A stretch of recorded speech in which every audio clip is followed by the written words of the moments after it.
أهلا بيكم. النهاردة هنتكلم في موضوع مهم جدا وحيوي لكل حد بنى لنفسه أصل رقمي، يعني مثلا كورس، محتوى، أي حاجة وبدأ يشوف منها نتيجة، لكنه في نفس الوقت لسه حاسس إن دخله مربوط بوقته ومجهوده. هنشوف إزاي نحول الأصل ده من مجرد أداة بنشتغل عليها لسيستم كامل شغال لوحده. طيب، خلونا نبدأ بسؤال صريح ومباشر. سؤال ممكن يغير طريقة تفكيرك في كل حاجة. تخيل معايا كده إنك قررت فجأة تاخد أجازة، تستاهلها طبعا. وقفت شغل خالص لمدة أسبوع واحد بس. يا ترى دخلك كمان هيقف؟ خد لحظة كده وفكر فيها بجد. هل كل حاجة في عالمك المالي بتقف بمجرد ما انت بتقف؟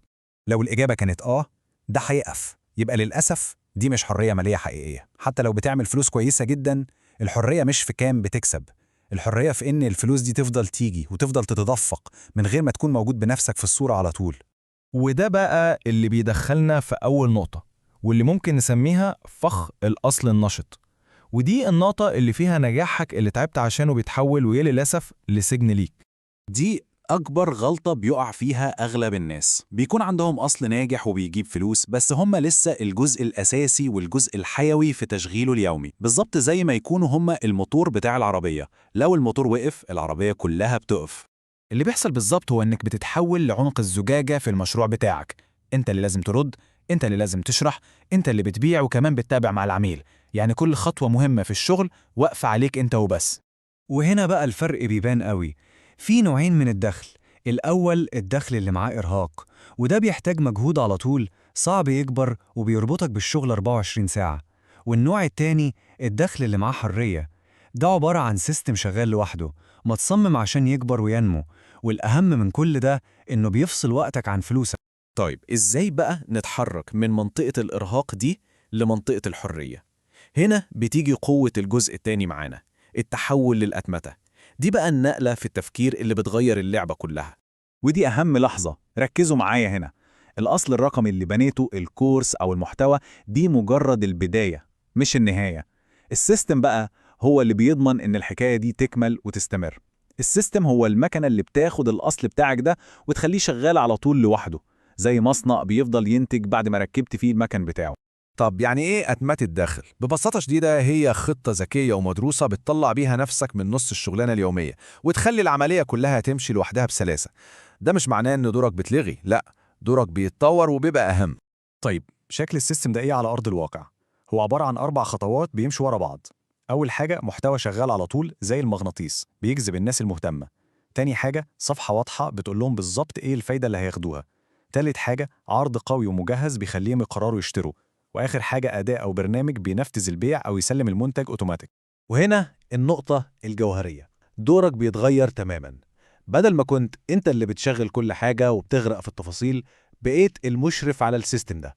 شغلتك الجديدة هي انك تتابع، تحسن وتطور، لكن مش انت اللي بتنفذ كل خطوة بإيدك.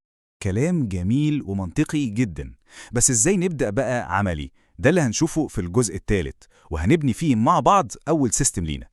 أبسط شكل للأتمتة وأول خطوة أي حد ممكن ياخدها النهاردة بتتكون من 3 حاجات بس. أولاً محتوى دايم، يعني محتوى صالح لكل وقت. ثانياً رسالة واحدة ومحددة وواضحة. وثالثاً لينك واحد بس ومحسوب صح بيودي الناس للمكان اللي احنا عايزينه. يعني إيه محتوى دايم؟ تخيل فيديو أو مقال عنوانه مثلاً أهم 5 غلطات بيعملها المبتدئين في مجال كذا. المحتوى ده هيفضل مفيد النهاردة وبعد 6 شهور ويمكن بعد السنة كمان.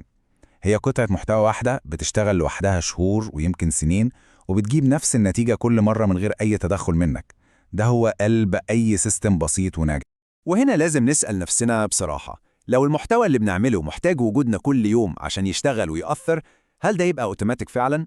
لو الإجابة لأ، يبقى احنا لسه في مرحلة الأصل النشط ولسه ما عملناش نقلة السيستم.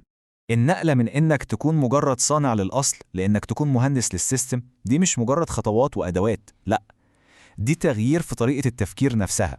وده اللي هنتكلم عنه في آخر جزء معانا، عقلية السيستم. المقولة دي بتلخص كل حاجة. الناس الناجحة بجد مش بتشتغل أكتر، هي بتشتغل أذكى.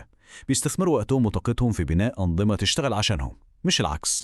طيب، نبني إيه وما نبنيش إيه؟ المفروض نبعد عن أي حاجة محتاجة مجهود كل يوم، أو بتعتمد على مزاجنا، أو بتسحب طاقتنا.